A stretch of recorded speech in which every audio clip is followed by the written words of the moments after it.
Welcome to Blythe's cooking TV show, and today Rosie and I are going to teach you how to make donuts for your doll.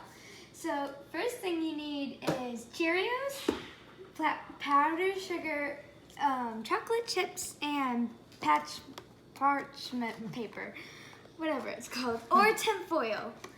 So first you grab the Cheerio, and you can dip it in chocolate.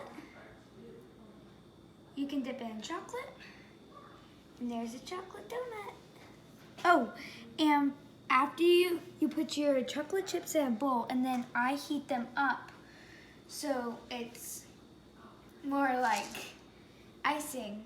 So if you want a powdered donut like this one, you take the powdered sugar and just wrap it around in there.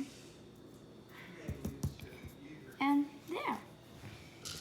And what I like to do, which is fun, is you can take this in here.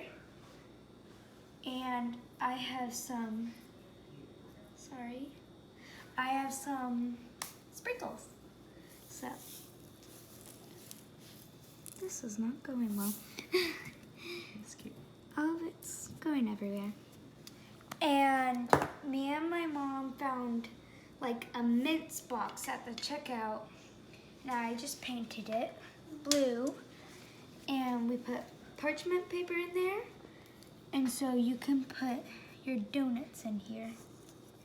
Oh, yes, that will be helpful. And sit them in there. And now your dolls are ready to enjoy your treat. And maybe your brothers would want some too.